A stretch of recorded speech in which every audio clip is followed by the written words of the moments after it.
Olá pessoal, tudo bem? Fernando Carbonieri por aqui. A gente está aqui mais uma vez para um podcast da Academia Médica. Comigo aqui o grande amigo Eric Cotina, que tem uma história, assim, mais uma vez bastante peculiar, que conecta bastante com o que a gente faz desde 2012 aqui na Academia Médica, que é falar o que a faculdade esqueceu de contar. Ele com certeza é alguém que fez algumas coisas que não estavam previstas, não foram pensadas para serem dessa forma, mas assim é com a vida de todo mundo. Acredito que assim é com a sua vida aí que está ouvindo a gente, que as oportunidades aparecem, a gente aprende com elas, a gente erra, a gente segue, mas sempre no nosso objetivo aqui também de buscar levar experiências de pessoas que estão em busca ou acharam diversas formas de ter maior qualidade de vida pessoal, científica e profissional. Sempre lembrando o quanto somos humanos e o quanto nos desenvolvemos dia a dia.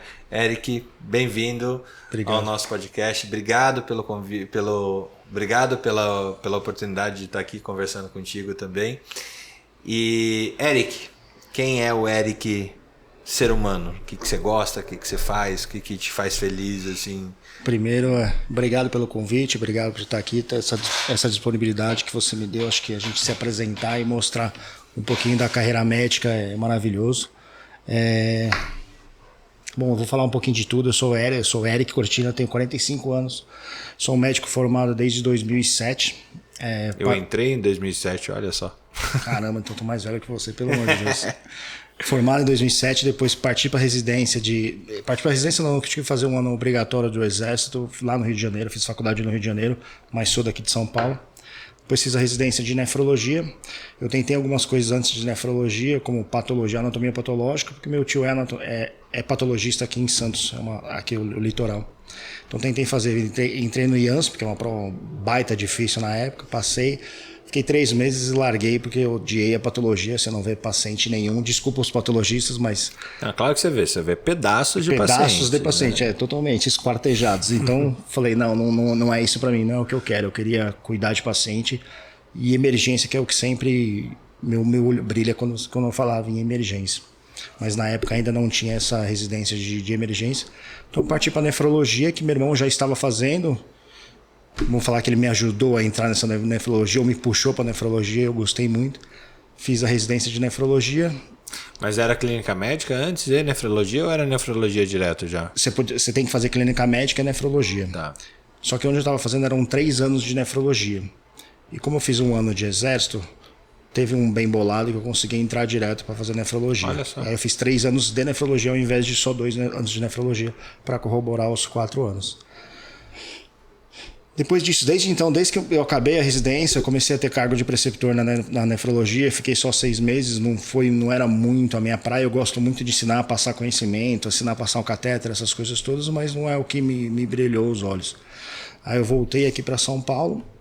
O primeiro hospital que eu fui trabalhar, por incrível que pareça, quem mandou o currículo foi minha esposa. Na época eu já estava com ela, a Milena. Foi no Hospital Bartila, lá em Santo André. Então comecei a dar plantão lá, por intermédio dela, entre aspas, que ela enviou meu currículo, chamando para entrevista, eu passei. E desde então eu trilhei minha vida sempre em emergência.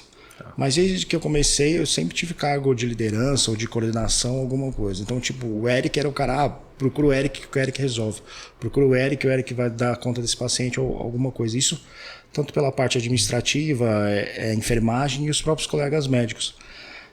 Não estou querendo falar que eu sou o melhor médico do mundo, mas num plantão, no hospital, acho que já deu do plantão, você sempre sabe quem é o cara que você pode contar, quem é o cara que vai resolver o problema que você tem naquele tempo. Naquela época eu nem pensava em fazer gestão, alguma coisa do gênero, e nem tinha isso tão em viga igual que tem hoje de gestão médica.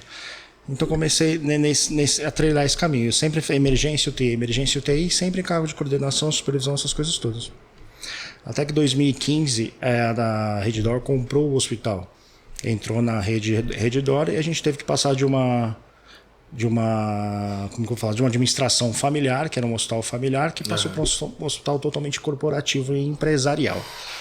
E eu acabei ficando também na gestão desse hospital. A Redditor geralmente tira algumas peças, mas as peças que eles podem aproveitar acabam ficando, e eu fui um dos que acabei ficando. Comecei a trilhar todo o meu... Voltei atrás por quê? Porque na carreira médica, como você falou, você também não teve, acho que muita gente não teve nada sobre gestão na faculdade. Nada. Você não tem lufas nenhuma, ninguém te ensina. Na verdade, a faculdade não te ensina praticamente nem a atender um paciente corretamente. Você vai aprender no internato. Eu lembro até hoje, eu falei, no primeiro dia que eu cheguei num plantão, eu perguntei, e aí, o que eu faço? Como eu prescrevo isso, aquilo para enfermagem? Cara, eu fico impressionado. O momento que você mais cresce como médico são no primeiro mês de vida depois da formatura. Exato, porque é você e você, acabou. Não tem mais ninguém para te ajudar, teoricamente. Depende do hospital que você cair. No hospital que você cair, vai ter um supervisor, um coordenador bacana que vai te ajudar. Ou você vai cair no hospital que ninguém tá nem aí para você, se vira, meu amigo. Você já é médico.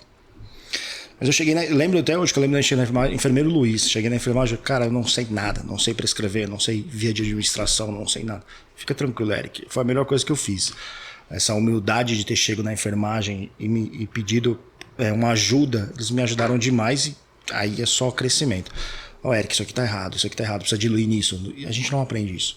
Ou tem uma passagem de estudar pela farmacologia, mas ninguém ensina isso corretamente pra gente o que tem que fazer. A propedêutica do farmacêutico ou da administração do medicamento, do que diluir essas coisas, ninguém sabe, não tem isso. É só na vivência médica mesmo. A parte da residência também me deu um background muito grande. Eu acho que muita gente não está fazendo, não está partindo para residência, está procurando uma pós, e é notório e nítido que você vê uma pessoa que fez uma residência, estou falando isso em PS ou em emergência, propriamente dita.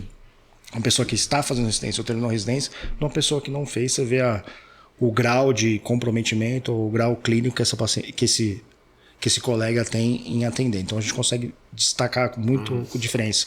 O cara sem a residência, sem a pós, vai demorar um tempo a mais para ter esse pensamento analítico e conseguir resolver as coisas que um cara que a residência bate até o cara aprender isso. Eu falei muita coisa, até me perdi que parte que eu tava. Aí eu tava só na parte que entrou a Redditor. Sim. Na empresa. Aí eu comecei a trilhar todo o meu currículo que eu não tive na faculdade para administração e gestão em saúde. Fui fazer o MBA da FGV de gestão em saúde. Gostei bastante, mas não é tem muita gente que faz o MBA e fala, eu já sou o gestor médico, coloca no LinkedIn, sou gestor médico. A prática não rola, não. Não é, cara, não é diferente. Você precisa ter uma supervisão, uma coordenação, ter contato com a alta gestão do hospital para você aprender um pouquinho sobre gestão e tudo que acontece dentro de um hospital. Fazer a parte operacional, a parte estratégica é bem difícil. A parte assistencial, qualquer médico vai tirar de letra. Mas esses dois outros pontos, o estratégico, o operacional, é mais difícil. E um médico consegue fazer isso, tem muita gente que chama de mosca branca, que é o mais difícil de conseguir se fazer. Consegui entrar, aí fiz o MBA, depois a Redditor teve um MBA de administração hospitalar, que eles pegavam as pessoas possíveis que eles viam como gestores da Redditor no futuro, para poder fazer esse meio pensando já numa sustentabilidade, numa progressão de cargo, de carreira. Tinha potencial de crescer dentro da empresa, isso. Eles investiam nisso. Fui indicado pelo meu diretor regional na época, que era o Maurício Uli. Fiz o MBA também do IDOR. Pegou no finalzinho da GV, já encaminhei outro. Legal. Mas era na mesma área? Um era gestão em saúde, o outro era administração hospitalar. Só que o da Redditor era com os caras grandes da Redditor. Então era mais uma troca de cases, de casos de sucesso, de vida deles. Método de disseminação da cultura Redditor. Né? Eu acho que foi muito mais prazeroso, e eu aprendi muito mais escutando esses caras grandes que da Redditor tem ainda, falando sobre os cases, Rodrigo Gavina, Paulo Moll, Jorge Moll, todos esses caras dando aula pra gente e contando seus cases de como que tudo começou. Foi espetacular, é muito prazeroso e enriquecedor isso. Depois disso, como eu já trilhei esse caminho, eu comecei a gostar, eu gosto de gestão pra caramba, eu quero fazer isso para sempre. Fiz o mestrado do SEBEX junto com a Uniaf, que eu acabei há pouco tempo agora. O programa de Duke Leadership, que o MedPortal foi o facilitador. Então eu fiz esse programa de liderança, que foi que me promoveu um autoconhecimento muito grande em termos de gestão e de liderança. Foi uma das coisas que eu mais aprendi. O Thiago Constâncio foi espetacular. Thiago é realmente ótimo. Thiago é ótimo. Foi bacana. E desde então eu estou trilhando esse caminho de gestão. Eu estou cada vez saindo mais assistência. Eu era 50-50, agora eu estou 10% na assistência e tudo relacionado à administração. Agora eu sou coordenador da auditoria da Redditor, na regional ABC. Faz pouco tempo isso, faz mais ou menos uns 3 a 4 meses. Sou diretor médico na SPDM na parte da tarde, lá em Suzano, no Hospital Regional do Alto Tietê, que é um hospital de média e alta complexidade. Pô, sensacional, assim, é uma história, lógico que você contou ela de forma racional e linear, né? Mas tem todos os poréns entre essa linha racional, tem muita coisa diferente. Qual foi a tua... que contada a história dessa forma, a gente vê, nossa, ele acertou nisso, acertou aquilo e tal... Mas qual foi o teu maior aprendizado nessa jornada? Qual o principal erro que te ensinou? Cara, já errei muito. Tem coisas que eu não sei se eu me arrependo ou não, isso fizeram me crescer. Eu acho que se eu tivesse continuado na anatomia patológica, acho que eu teria mais tranquilo hoje profissionalmente, mas não acho que não estaria realizado. Uhum. Que mais? O que eu posso falar sobre isso? Tropeço, assim, ou que você tenha ido por um caminho e você falar, cara, tudo bem, você precisava ter ido lá e tropeçado e depois voltado, tá tudo bem. Eu acho que tropeço a gente tem sempre algumas decisões que você toma que não depois que você tem uma maturidade a mais, você vê, puta, por que você fez isso? Puta, por que você não fez de outro jeito ou conversou com essa pessoa? Eu acho que o meu maior erro é o sincericídio. É uma coisa muito mais... Eu sofri disso, muito eu mais sofro pessoal. disso ainda. Eu era muito preto no branco, muito transparente, cara. Você sabe que se eu tô mentindo, se eu não tô, eu sou muito assim. E sempre foi assim. E coisas que não tinham necessidade. Comprava briga à toa. Eu acho que isso faltava... Eu não era maduro, então eu amadureci com o tempo. E aprendi que isso é uma coisa muito ruim, muito deletério pra gente. Esse sincericídio. Eu acho que meu maior erro que eu sinto até hoje é isso, entendeu? Não vejo outra coisa, algum erro como paciente, algum erro na minha vida administrativa, algum erro na minha escolha de carreira. Eu acho que tudo faz parte de uma jornada e a gente tem que seguir. Vai chegar um pontinho que vai ter um obstáculo, igual o queijo suíço, vai ter aquele obstáculo, você vai ter que virar, fazer uma curva e continuar. Então, teu erro, assim, como de todas as outras pessoas, foi ter sido jovem um dia. Cara, se eu tivesse a cabeça que eu tenho hoje, quando eu me formei, não, mas não tinha como. Hoje eu tava aposentado. Tranquilamente, não tem nem outra história. Sim. Mas não tem como. E o que a gente tem que falar para essa galera que tá saindo da faculdade agora, cada vez mais cru, cada vez abre mais faculdade, tipo, tem alguém como mentor, tem alguém que você pode se espelhar, tem alguém para te explicar, faz isso, faz aquilo. Não que vá te obrigar a fazer uma coisa ou outra, uma administração ou uma carreira médica, escolher uma residência. Mas te guie, te mostre. Isso aqui eu passei por isso, aconteceu isso. Para ter como exemplo e tentar traçar uma linha. Eu acho interessante isso, assim, até no Talent Match a gente fez uma escolha sobre clientes, né? E para mim a gente trazia num primeiro momento assim, cara, não quero lidar muito com quem acabou de sair da faculdade ou quem até saiu da residência recentemente, porque é um momento de vida que as pessoas têm muita certeza do que elas estão fazendo, do que elas, assim, e você como gestor dessas pessoas que também tem essas pessoas, não só essas Sim. pessoas, mas que também tem essas pessoas, como é que você vê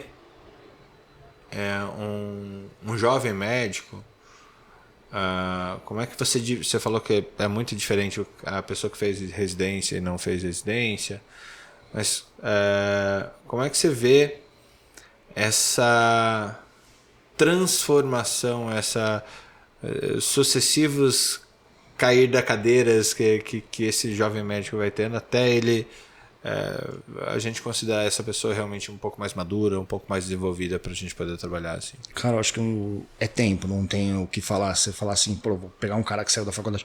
Você pode pegar um cara que saiu da faculdade, tem a cabeça boa e sabe o que quer fazer pro resto da vida. Acontece, uma turma de 80 vai ter um ou dois que vão fazer isso. Não tem o que falar.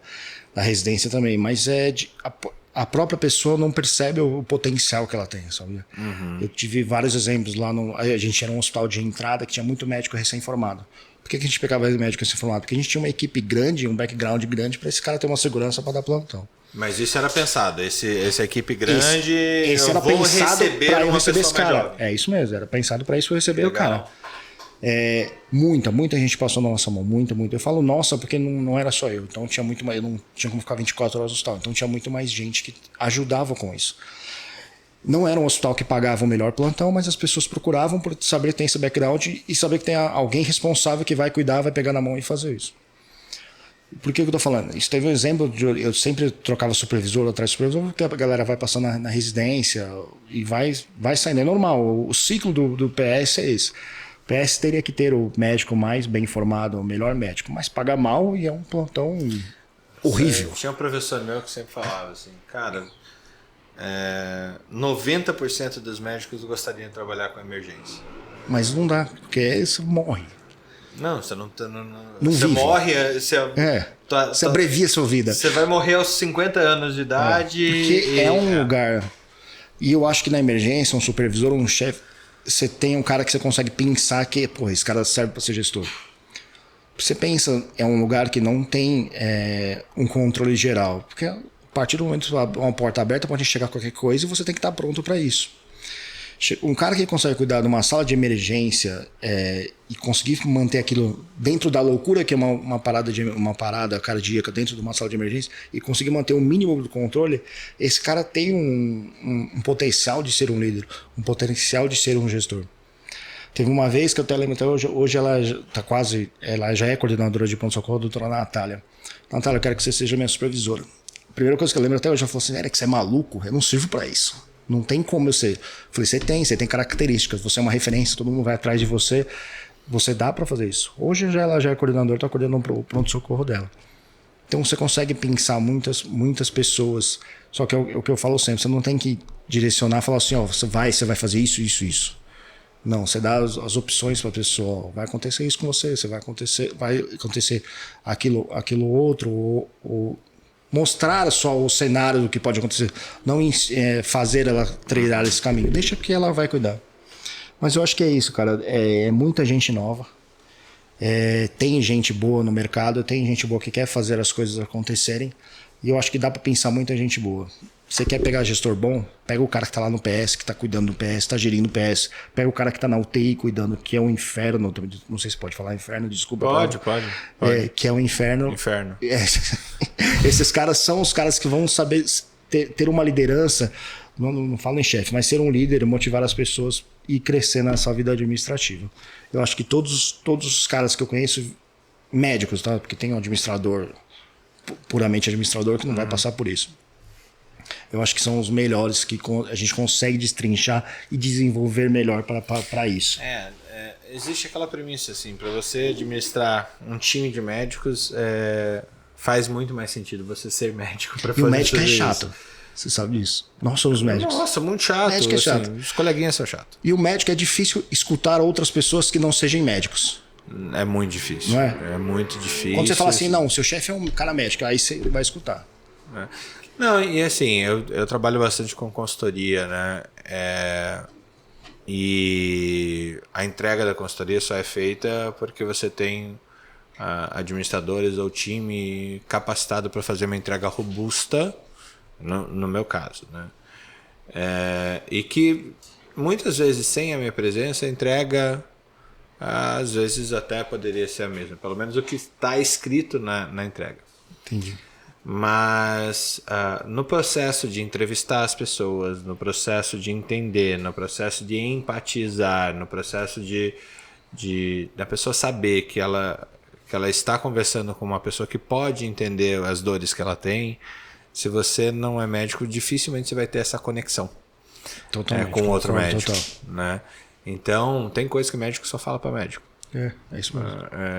E assim, o resultado é completamente diferente. Ele é muito mais alinhado às expectativas emocionais, aos desenvolvimentos emocionais, como a pessoa se sente frente a um problema de gestão, um problema do dia a dia da prática dela, do que se fosse qualquer outro entrevistador para esse projeto, né?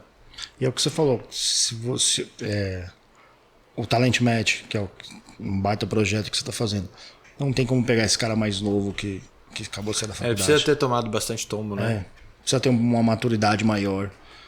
Você vai pegar um ou outro que você vai conseguir ajudar, mas eu acho que se não tiver um cara aqui... Mas eu acho lindo aquela história de você falar assim, é porque o melhor aprendiz é aquele que aprende com o erro dos outros, né? É muito bonitinho isso, só que... Você vai aprender? Vai também, mas não é assim, meu amigo. Não, é muito mais difícil aprender com os erros, gravar os erros dos outros, né? Porque uma analogia que existe o aprendizado é maior dado a quantidade de sensações e sentidos envolvidos no processo de aprendizado. Justo. Então, se você sentir o gosto, o cheiro, o tato, o ódio de estar errado... Vai aprender de uma forma ou de outra. Você aprende para sempre. É isso mesmo, é o jeito que marca, que você fica na cabeça e pronto, acabou. E você vai ter gente boa do seu lado e vai ter gente ruim. Você vai aprender a fazer os dois, não adianta. Não vai ter sempre gente boa do seu lado que vai falar, isso aqui é um jeito certo. Não é. Não é um mundo de maravilhas. Não é a frase do bolinho chinês. Quem que foi o teu... assim, uma das premissas do Talent Match é que a gente não tenha... muita gente não tem um mentor para poder ajudar. E assim a gente estaria trazendo pessoas que podem ajudar o médico na carreira, porque uma das coisas que a gente vê é que depois de formado, depois de terminar a residência, muitas vezes o médico ele é jogado no mercado e não tem quem se apoiar. Não tem um amigo para bater, nem os colegas de faculdade são bons debatedores. Vai um para cada canto.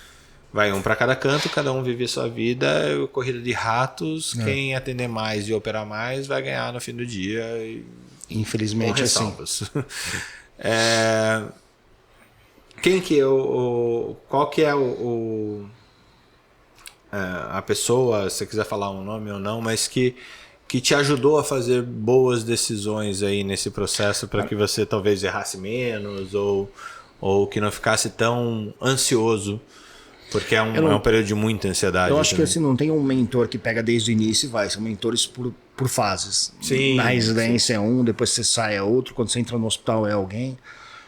Mas para eu chegar, não é parecer piegas, mas se não fosse meu pai, eu não estaria aqui como médico hoje ou como administrador hoje. Teu pai é médico? Não, engenheiro. Engenheiro. E teve 3 filhos que fizeram medicina. Olha que legal. Eu sou o filho do meio, eu nem tinha falado isso. Meu irmão mais velho é o Alexandre, é cirurgião plástico lá no Rio de Janeiro, eu sou do meio nefro, meu irmão é o André, que está em Bertioga, também é nefrologista.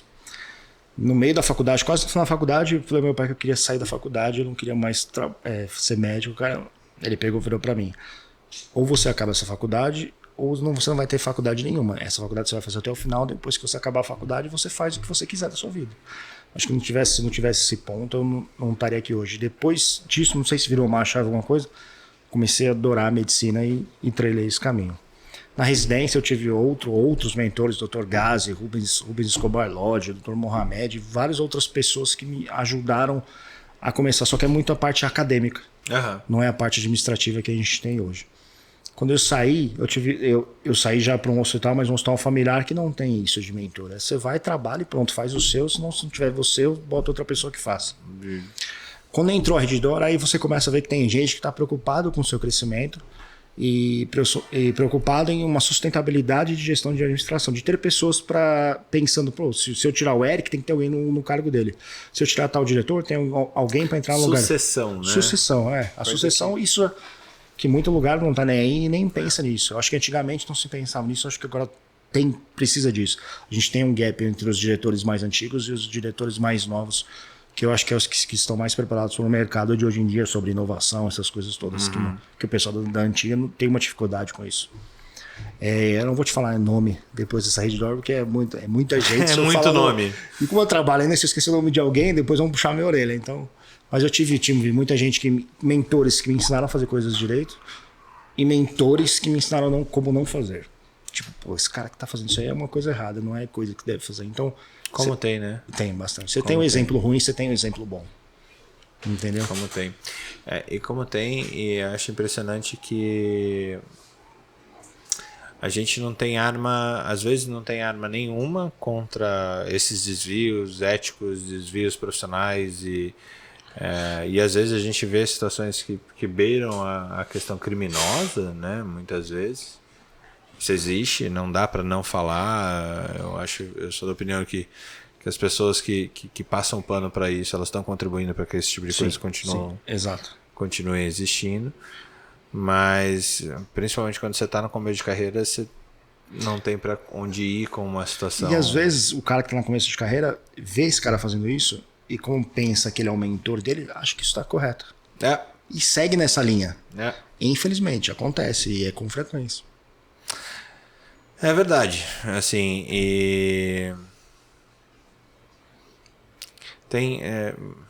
talvez seja bem complexo e difícil que eu vou fazer aqui, mas como é que você forma um abusador passando pano?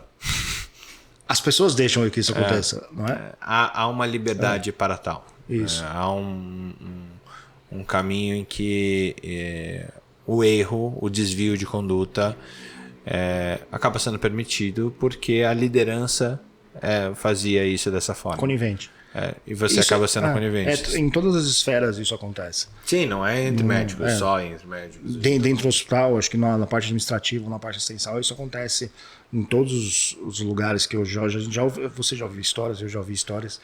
Então isso acontece, as pessoas têm medo de denunciar, medo de falar, porque sabe que a retaliação pode vir. E tem razão de ter medo muitas vezes. Eu já ouvi histórias que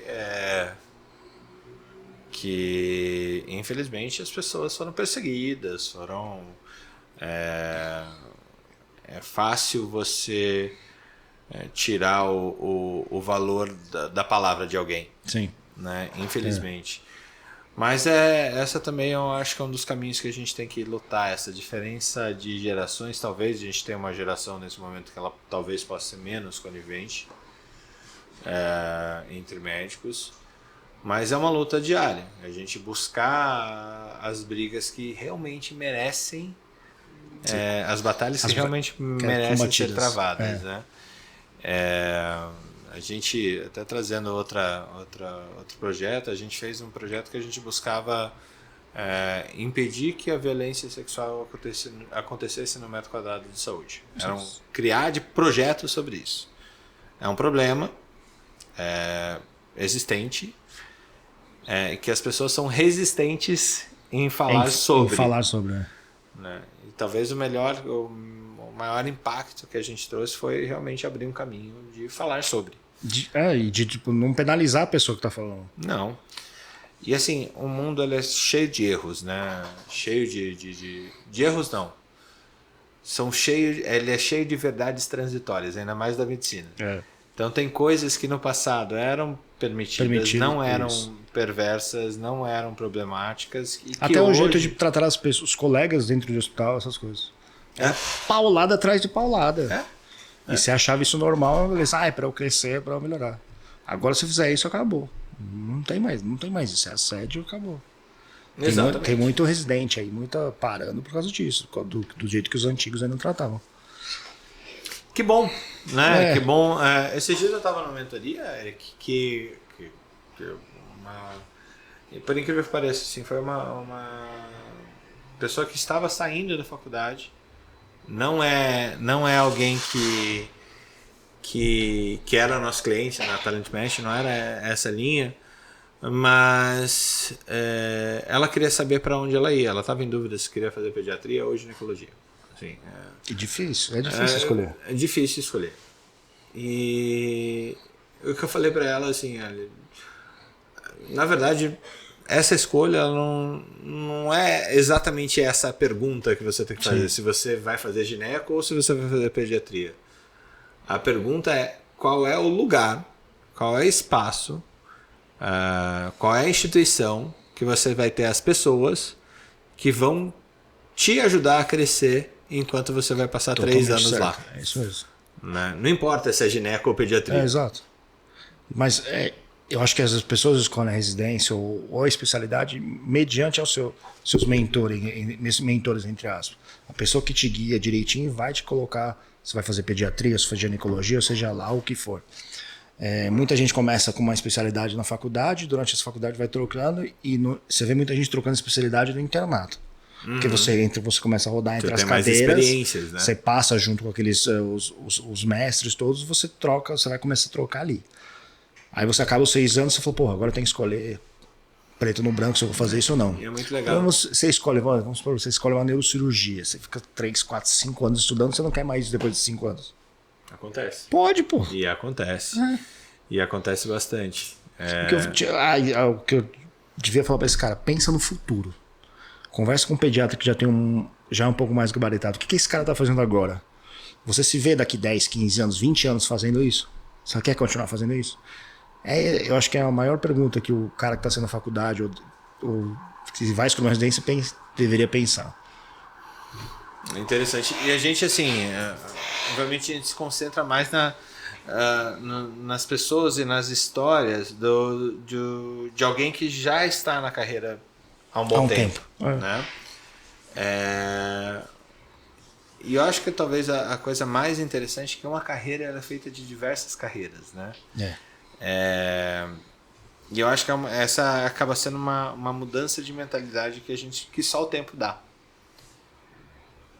Realizar que a carreira projetada nem sempre é a carreira que você vai atingir é muito interessante. No fim do dia é sobre o caminho, não é sobre o lugar que você vai chegar. É isso. É o que eu falo, é a jornada. Você vai encontrar um copo, você vai ter um obstáculo, você vai ter que trocar. Ou a vida mesmo vai te levar para ir para outro canto. Vai acontecer isso na sua vida. Queira ou não queira, isso vai acontecer e vai ter um obstáculo lá que você vai ter que decidir para onde que você vai. Às vezes você nem decide, a vida acaba te levando para outro lugar. Às vezes a esposa manda o currículo. Ela me paga. Não, eu agradeço ela, porque passei muitos bons anos naquele hospital. Ela me ajudou demais. Então a vida vai te levando, cara. Aí você tem filhos, isso muda muita coisa. Muda, né? Aí você casa, isso muda muita coisa. Então tudo vai se somando a sua bagagem. Isso não tem como você falar, não, isso não importa pra mim, eu vou continuar com a minha carreira e não pensar nos outros. Você começa a ficar com a sua carreira de lado pra pensar nos outros. Eu acho que ali comigo, assim, depois que nasceu meu filho, houve um ajuste de velas para entender o que eu queria fazer. Tem que ter. Tem que ter. E o meu propósito, ele se alinhou a alguma coisa do tipo, cara, preciso deixar um mundo melhor pro meu filho. No fim do dia. Buscando entender o que eu tô fazendo e como que eu tô fazendo isso. Eu acho que você deve pensar igual. Você pensa lógico, em crescer, melhorar, mas sempre você pensa, o que eu vou deixar para eles? Exato. É isso. Exato. Basicamente é isso. E assim, a busca primeiro é entender qual que é o meu superpoder para poder fazer isso, para que todos iguais João possam... aonde é que você acha que está o teu superpoder aqui para poder ajudar a deixar o mundo melhor aí para teus filhos? Cara, quando fala de filho, a coisa fica baixa, eu não consigo falar, senão eu vou falar de filho, porque falar do meu Vitor e meu Rafael é espetacular, aqueles moleques. É meu propósito de vida. Eu tento fazer tudo para que eles tenham um baita um exemplo de um pai. Desculpa. Um baita de exemplo de um pai. E que se orgulhem do pai que tem, tipo, de tudo que eu fiz, cara. Porque tudo que eu tô fazendo hoje, a Milena, minha esposa, a gente se doa demais pra esses caras, tá ligado? Pra esses moleques, pra esses moleques. O Vitor tem 7 anos, o Rafael tem 3 anos. Projeto de grandes caras. Certeza que vão ser, cara, que a gente faz tudo e esses moleques vão crescer muito bem.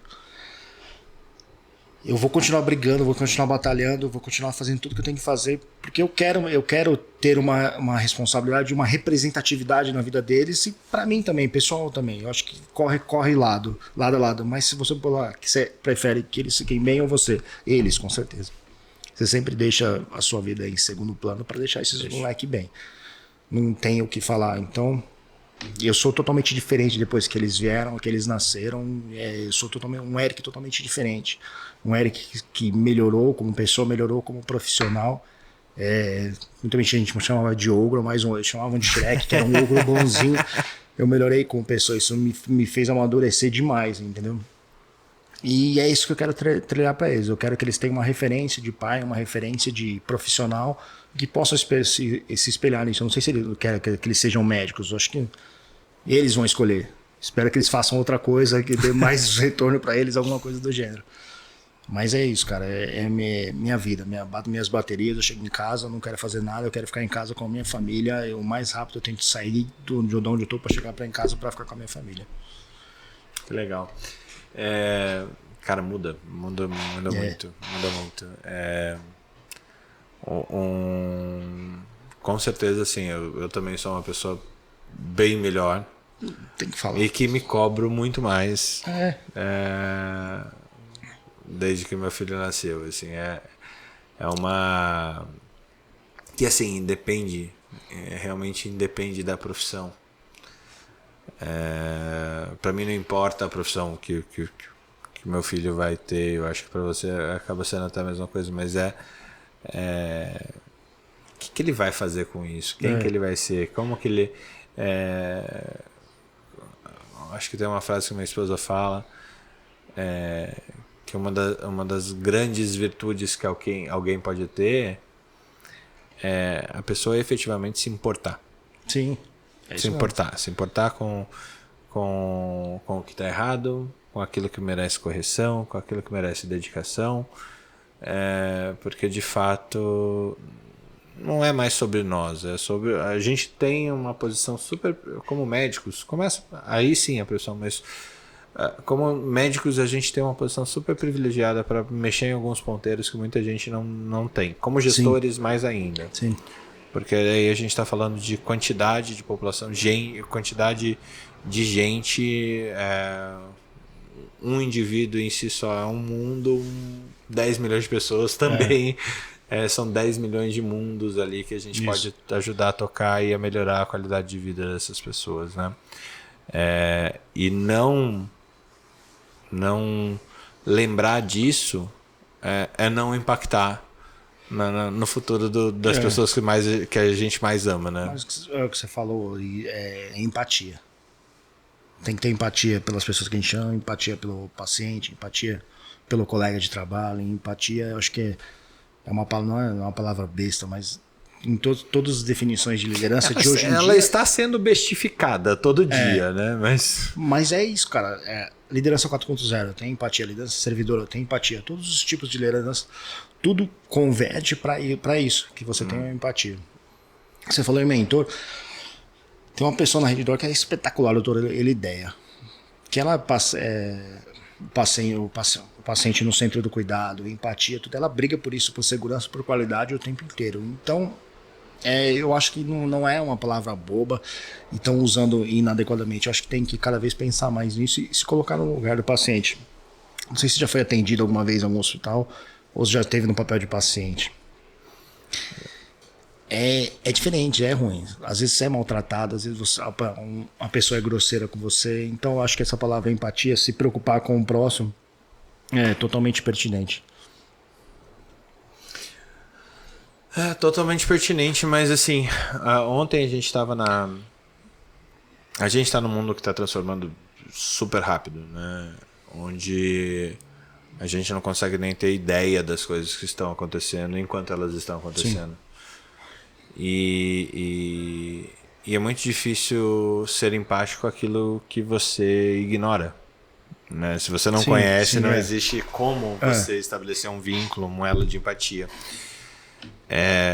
E ontem até a aula final foi do Rafael Cremonesi ali na certificação de governança clínica ali do Colégio Brasileiro de Executivos de Saúde, e a gente estava discutindo sobre esse momento que a saúde está, e que antes os planos de saúde iam quebrar todos, agora eles estão felizes de novo, e os hospitais estão arrochados, e agora eles vão ter que achar um jeito de achar dinheiro para os hospitais. Sim. Mas assim, a reflexão que a gente estava tendo no mundo de muita tecnologia, a gente está fragmentando cada vez mais o cuidado. Tá. E fica muito difícil você ser empático quando você só está vendo partes das pessoas, né? E você é um cara que vem do sistema hospitalar, né? E praticamente da gestão hospitalar, né? E a discussão que eu acho que vale a pena a gente trazer para esse ponto é se a gente está buscando um modelo que tenta entregar saúde, e o hospital tradicionalmente é um modelo que ganha dinheiro com a doença das pessoas, qual seria a participação do hospital nessa possibilidade de você entregar saúde, de você empatizar com a necessidade de saúde, ou o momento de atuar junto da população em que ela não está doente ainda? Prevenção, você está falando? Não sei se prevenção, porque prevenção é uma coisa, qualidade de vida é outra. Sim. Prevenção é fazer um exame, qualidade de vida é uma cultura. Não necessariamente, a prevenção pode estar alinhada com a cultura de qualidade. Com certeza. As pessoas pensam em prevenção e atendimento. Você fazer um screening de alguma coisa. Estamos no Outubro Rosa, vamos. Mas não é só isso. A prevenção é alimentação correta, exercício, essas coisas todas que a própria pessoa tem que fazer. Eu deveria fazer também mais, mas não faço. Todos nós. Não faço direito. Tudo está convergindo para a gente entregar um valor. E as pessoas terem que entregar um valor. Qual que é o valor que o Fernando tem? Qual é o valor que o Eric tem dentro de uma cadeia, de um hospital, de um ecossistema hospitalar? Eu acho que tudo converge para isso. Então a gente tem que tentar entregar esse valor. E tem muita gente que tem várias definições sobre esse valor que você entrega. Se é o valor financeiro, se é o valor da experiência do paciente, se é o valor da qualidade de atendimento que ele teve dentro do hospital. Muita coisa está mudando e vai mudar ainda como formas de pagamento. Hoje for service, eu acho que vai mudar para ser qualidade. Mas é isso que você falou assim, só valor tem umas 20 definições, pelo menos. Tem. E para cada pessoa é diferente esse valor. Para você é um, para mim é outro. A gente pode até ter umas ideias iguais, mas você vai puxar alguma coisa que você acha que é um valor para você e eu não vou achar, e eu acho que na população inteira é isso.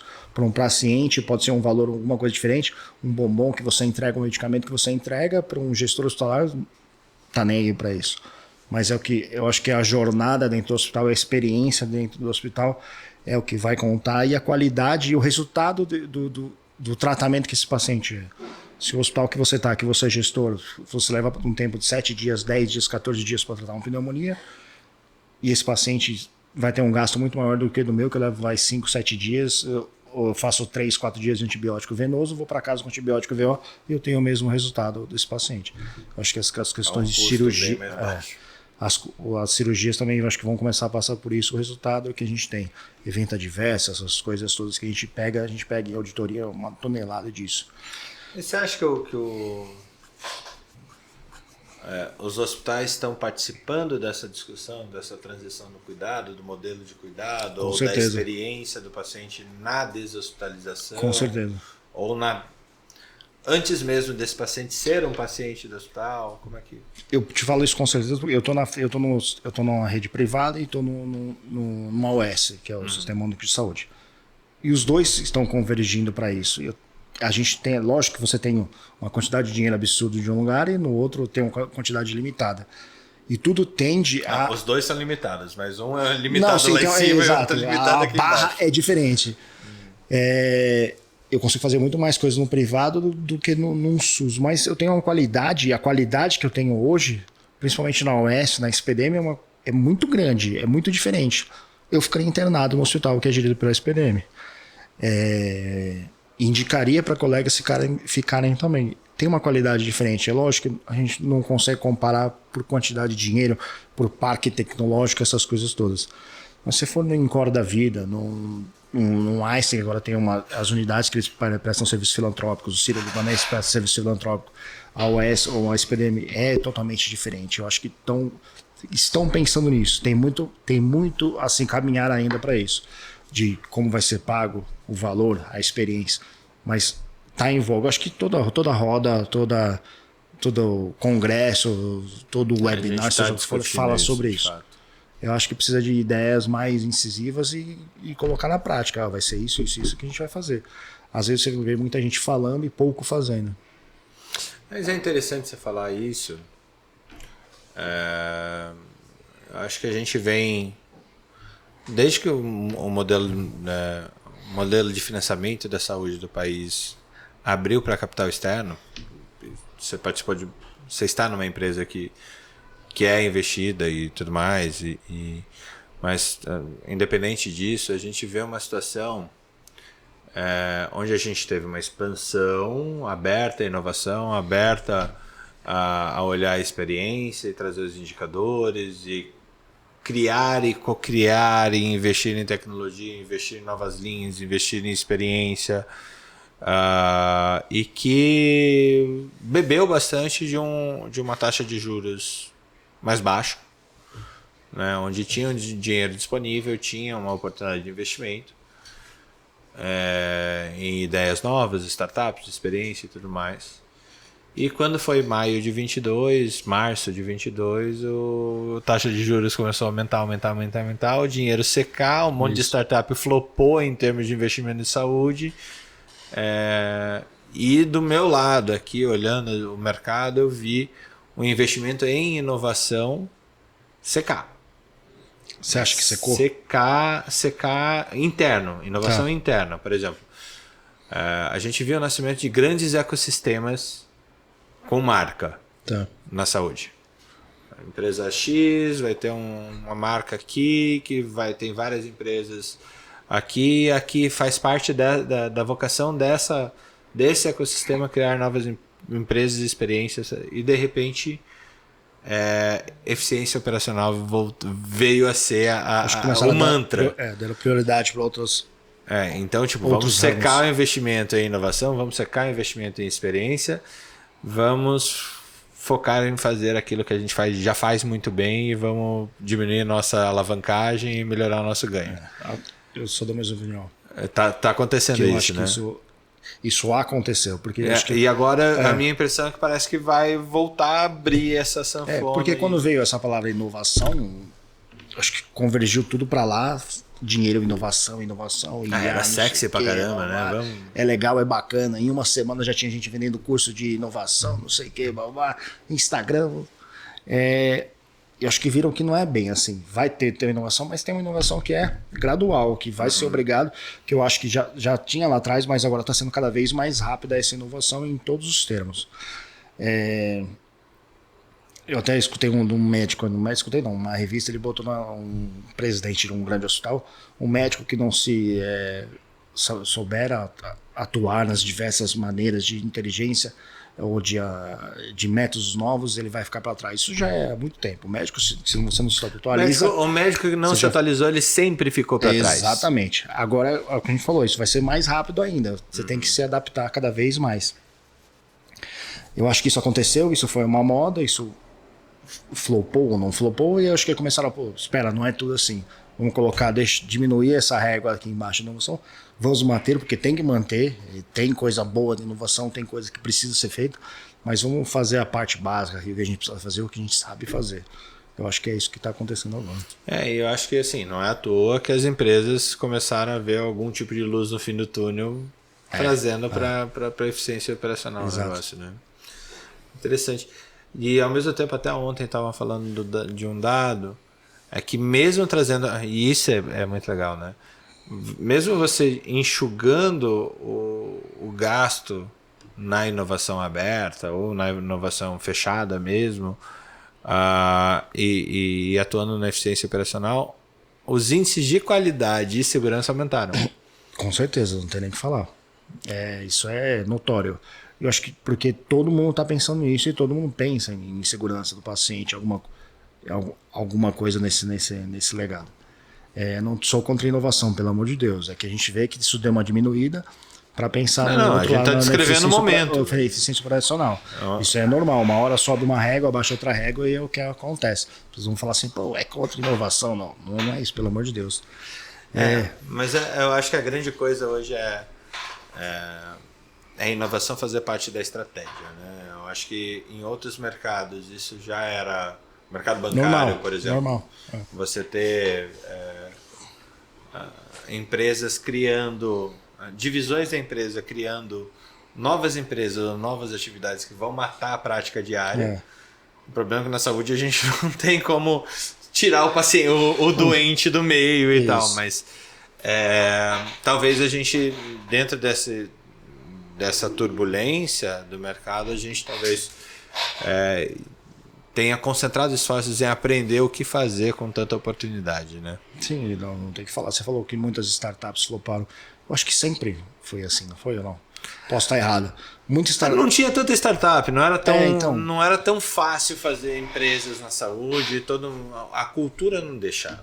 Sim. Né? Eu sempre falo que, eu falei numa outra conversa aqui do podcast, que a academia médica só deu certo porque eu fugi de Curitiba, né? Eu acabei me mudando para Londrina, ela já existia, e quando eu me mudei para Londrina, eu não estava no meio que atacava a academia médica e dizia que ela era uma perda de tempo. E isso fez ela crescer em termos de audiência e público e tudo mais, e propósito e conexões. E daí, quando eu volto para Curitiba 3 anos depois, eu tinha feito algo incrível para Curitiba. Sim. Só que em Curitiba, meus professores falavam que aquilo ali era uma perda de tempo. Quantas pessoas te falaram que isso é uma perda de tempo? Meu Deus. Quantas pessoas te falaram, vai para frente? Tem gente que tá perto de você. Vocês conseguem contar, acho que se juntar as duas mãos dá muito. Cara, sabe que não são as pessoas que estão perto de você? É mesmo? Na minha experiência, assim, na minha história, se você vai fazer alguma coisa diferente, ou as pessoas querem te proteger e te deixar naquilo que é tradicional, e ser médico tal, era a coisa mais tradicional e mais fácil de dar certo. Ou você tá no emprego CLT, mantém isso aí, que isso vai te dar segurança. Cara, te mantém na segurança. Pro médico, uma coisa que você sempre ouve você não pode colocar os ovos na mesma cesta. Ouve quase que diariamente. Diariamente. Só que assim, isso são palavras de muita gente que ouviu isso de alguém e fica repetindo. Então,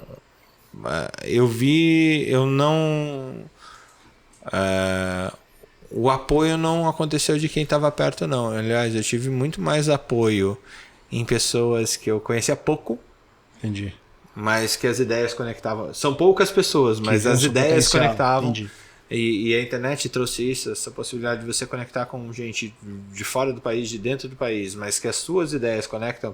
E daí sim você tem um processo de ligação que é forte o suficiente. Então, os propósitos você conversa. Aí você pensa, o que eu tô pensando tem uma lógica. Cara, eu achei outro louco, pô. Eu achei outro maluco. Você vê que você não aqui. tá sozinho. Você vê que você não tá sozinho. E é legal que assim, eu tive a oportunidade de conhecer várias pessoas que se conectaram.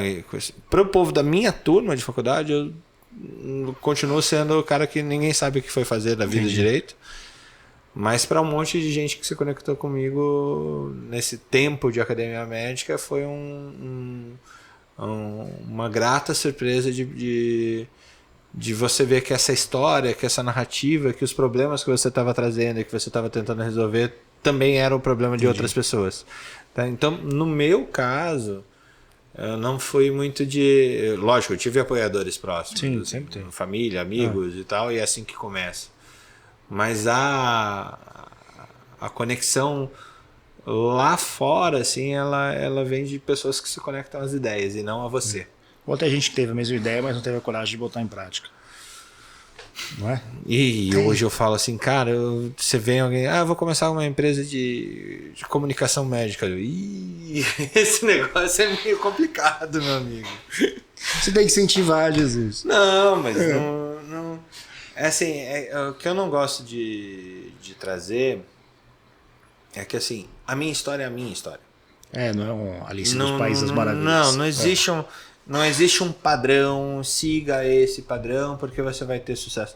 Não no mundo de instabilidade que nem a gente está fazendo hoje. A gente saiu da geração que buscava um concurso público. Sim. que buscava um emprego de vida inteira, que buscava se formar nefrologista para ser nefrologista a vida inteira. Isso aí. Eu tive aula com o Riela, baita, né? O cara inventou a diálise peritoneal. Pô. O cara, eu tive a oportunidade de estudar num lugar que várias invenções foram feitas. E basicamente, alguém que inventou alguma coisa, ela promove essa coisa para ser o dia a dia de várias pessoas. Só que ela esquece que ela foi uma pessoa que rompeu com o passado. É isso mesmo. Né? E talvez eu tenha cometido esse tipo de erro também. Mas de desestimular alguém que está tentando uma coisa diferente. É a sua trajetória, é a sua história, é o caminho que você percorreu. Muita gente só vê aqui o ponto final e esquece de tudo que você se ferrou para chegar até aqui. Todo mundo vê as pingas que você toma e ninguém vê os tombos que você leva. É isso aí. É muito interessante isso. Interessante, mas é que a gente gosta de histórias de sucesso, a gente gosta de uma pílula milagrosa. Sim. A gente gosta, o ser humano porque tem tanta gente vendendo milagre no Instagram, na internet. CEO de Instagram, co-founder de Instagram, CEO e founder. É a moda, todo mundo quer por isso. Aí você vai no LinkedIn, o cara é tudo. Tudo que você vê, de todas as possibilidades, ele tem lá no que ele faz. É um mundo diferente. Pior que se eu abrir meu LinkedIn, ele vai estar dessa maneira. A co-founder disso, co-founder disso. Mas você fez, Jesus, você fez. Tem gente que bota lá e nunca fez nada. E tem uma tonelada, você sabe disso. Vendendo um método, eu criei um método, eu criei aquele método. Todo mundo criou um método de alguma coisa, de ficar rico. Como fazer inimigos e desinfluenciar pessoas. É isso mesmo. Muito bom, muito bom. E aí, Eric, quais são as grandes... O que tá te movendo hoje, assim, que move o teu... Eu entendi, você está falando que antes a gente conversava, você estava num mundo que você veio da auditoria, não gostava da auditoria, agora está gostando. E assim, como que é esse processo de trabalhar numa coisa que não era, de repente voltar para ela, opa, eu tô achando um negócio bacana, diferente aqui, como é que é isso? O que aconteceu lá atrás, no tempo, eu era diretor clínico de um hospital, e toda vez que o auditor saía de férias, o bombril ia lá e cobria essa posição e fazia auditoria. Naquela época eu não gostava de fazer uma auditoria totalmente diferente do que é hoje. Uma auditoria arcaica, vamos dizer assim. E hoje é totalmente diferente. Você vê até a evolução dos auditores mais jovens, eu acho que não no sentido pejorativo, mas o auditor, antigamente, a visão que todo mundo tinha é um médico que não deu certo. O médico não deu certo, virou auditor. Não é assim, que hoje está cada vez mais técnico. E todos estão olhando para a auditoria como a bola da vez, vamos dizer assim. Então tem muita gente nova, muita gente entrando em auditoria, muita gente que gosta de auditoria e precisa de cada vez mais gente técnica. Porque a discussão entre operadora e prestadora é na parte técnica. Não é, eu não vou te dar isso porque eu não quero. Não é isso, é a parte técnica. Se tem a técnica, se é isso, você vai me pagar e pronto, acabou. Uhum. Então eu tô vendo de outra forma. E onde eu tô é um lugar muito, muito estruturado. Eu cuido de vários hospitais. E é um ambiente diferente. Eu acho que isso fez eu gostar agora de auditoria como eu não gostava lá anteriormente. Eu acho que hoje você tem outros ferramentais também. Também, né? Eu acho que é outra cabeça, outros ferramentais e outra estrutura. Eu estou num ambiente que é um ambiente bacana para se fazer auditoria, que não sou eu sozinho lá atrás. Lá atrás eu que respondia, eu que fazia tudo e mais pouco. Então tem uma equipe muito grande e isso ajuda muito. E agora eu gosto de auditoria. Eu acho que é um baita diferencial. Porque tem muito gestor que não tem experiência nenhuma de auditoria. Nunca passou por auditoria, recebíveis, contas. Isso falta porque tem muita coisa que pode ser cobrada, ou tirar, ou trocar um código, ou seja lá o que for. Muitas coisas no meandro da auditoria que o gestor precisa saber. Isso dá uma diferença. E é uma terra de oportunidades, né? Tanto a oportunidade para fraudador... É a oportunidade para quem busca achar os fraudadores. Exatamente. É uma oportunidade de eficiência, é uma oportunidade inclusive de fazer linhas de cuidado que façam sentido. Né? O auditor, ele tem essa luz aqui em cima do hospital. Ele vê tudo que acontece no seu hospital pela auditoria. Você pega de tudo, de tudo. Vocês têm command center hoje? Vocês conseguem ver quase numa lógica de centro de comando, assim? Você vê o dia do hospital? Então, não vou falar no command center, mas a gente já tem acesso a todos os hospitais. Então a gente consegue saber tudo o que está acontecendo. E tipo, um médico não passou uma visita, um médico que não fez aquilo, um médico... Então isso tudo a gente consegue saber. E serve de base para os gestores em loco. O diretor médico, o diretor geral, o gerente médico. Ao falar, isso está acontecendo no seu hospital. É uma visão diferente. Que às vezes no dia a dia você não consegue ter, entendeu? Então serve como uma ferramenta a mais para o gestor que está na ponta. Mas antes, quando você trabalhou com isso, não era possível você ter uma qualidade de dados que você tem hoje, não, por exemplo. Nem compara. Que ano que você trabalhou? O GBI, não sei o que, tudo mais pouco. Eu entrei lá em 2007. Não, faz uns 14, 15 anos mais ou menos, por aí. Ah, não. É diferente. Era mato, né? É diferente. É mato, é isso mesmo. Nem mato. Manual, tudo manual. Era mata, não era sistema. Aquelas árvores robustas e tal.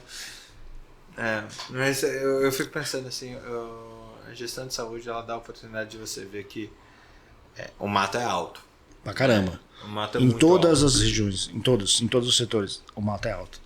Dá pra melhorar pra caramba ainda. E eu fico bem assustado assim com um pouco pelo conservadorismo de manter esse mato alto. Vamos podar aqui, só vamos podar a pontinha no mato. Tá indo bem, só arruma. Só arruma lá, vamos tirar as pontas duplas. Só arruma a rota. Mas sempre que a gente vai ter essas conversas, o mato é alto, o mato é alto, o mato é alto, mas ao mesmo tempo tá todo mundo falando a margem é baixa, a margem é baixa, a margem é baixa. Será que é baixa? Então, o que você me disse? Eu não posso entrar em valor e falar essas coisas, eu não posso. Mas assim, a margem não é baixa, tá mais na eficiência mesmo o problema. Eficiência operacional, isso é a parte técnica. Dá para os dois coexistirem e os dois andarem junto. Uhum. Mas tem que ter cabeça boa dos dois lados, de não pesar a mão de um lado e não pesar a mão do outro. Dá para todo mundo coexistir e andar direitinho. A mão que afaga não pode ser a mesma que bate. Né? Não... Você tá batendo no cara que tá te trazendo dinheiro e vice-versa. Então, não adianta.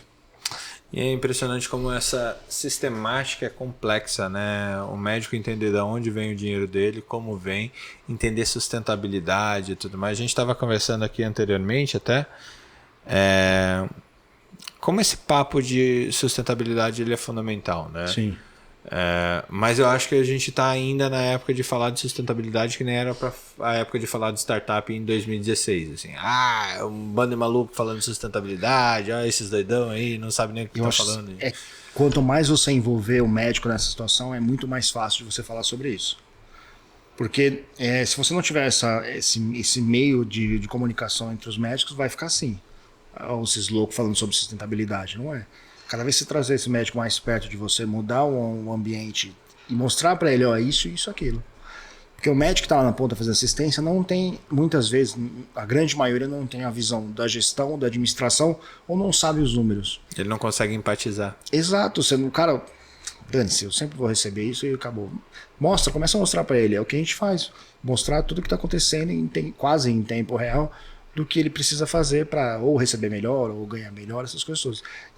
E sair para ele saber que ele faz parte do processo.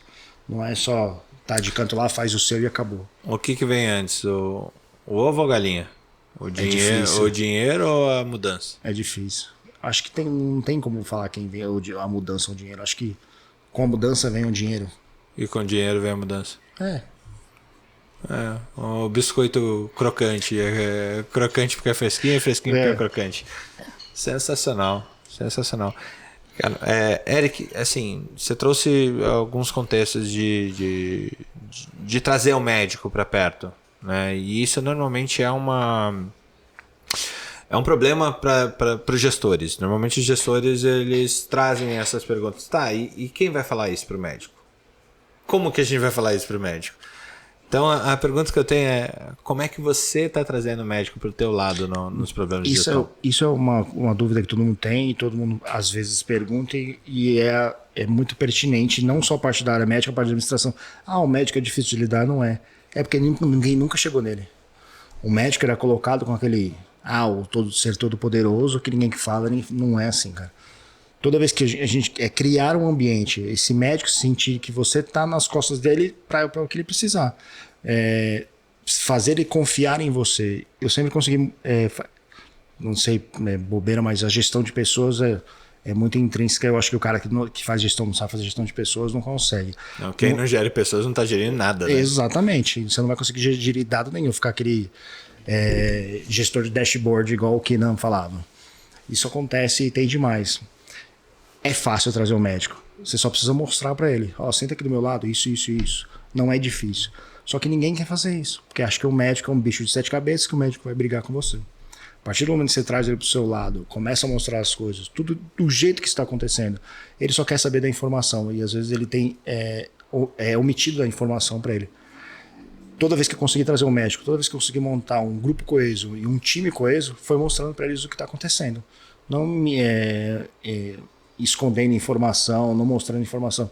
Quanto mais claro você for do que está acontecendo, tanto das coisas boas ou das coisas ruins, esse médico vai te apoiar, porque sabe que tem alguém do lado, um gestor do lado dele que vai estar lá para quando ele precisar, entendeu? Eu acho que confiança, ganhar a confiança do médico é a melhor coisa. E todos os hospitais que eu passei, eu consegui montar um time e as pessoas e os médicos, não importa a idade, se é um médico mais velho, se é um médico medalhão, aquele cara carrancudo, todo mundo que eu consegui conversar e trazer, os caras dizem, pô, o Eric é um cara diferente, que dá para confiar nele e eu vou atrás dele para o que precisar. É fácil. Tá. Confiança. Eu acho que, não vou falar que é a base de tudo, precisa de algumas outras coisas, mas o cara ter confiança em você, ele vai te ajudar. Confiança tem que ser honesta, né? Não adianta. Se você tá querendo que ele faça alguma coisa, você tem que mostrar. E muito gestor não mostra a realidade, o que está acontecendo. Esconde. Não, isso é informação para todo mundo. Essa informação tem que ser divulgada. Ele faz parte do ecossistema, ele faz parte do hospital, para ele fazer esse hospital crescer. Ele vai ficar 10, 15 minutos no seu hospital passando uma visita, mas ele faz parte do ecossistema. Tem que deixar parte daquela engrenagem que faz tudo acontecer. Da jornada acontecer do paciente, de todo mundo. Sensacional. E por último, como é que você vê o papel? Como é que é fazer? Não sei se é o teu caso lá, mas como é que é gerir um médico terceiro? Você contrata uma empresa de serviços médicos, chega lá com o CNPJ, tá, não tem nenhum vínculo com você, com o teu CNPJ, com a tua localização, com aquela comunidade que você tem. É muito mais fácil. É mais fácil gerir esse cara do que o cara local? Muito mais fácil. Por quê? Por que eu tô falando? Eu não sei se eu acho que todo mundo pensa ao contrário, é diferente. O cara terceiro é tipo, cara, eu não gostei desse médico, eu não gostei, seja lá o que for o serviço, não gostei dessa pessoa, vamos trocar? Mas por que vai trocar? Por causa disso, disso e disso. A empresa preza por isso, a empresa preza por aquilo. Eu quero que ande nessa linha. Essa pessoa não dá para trabalhar aqui. Acabou.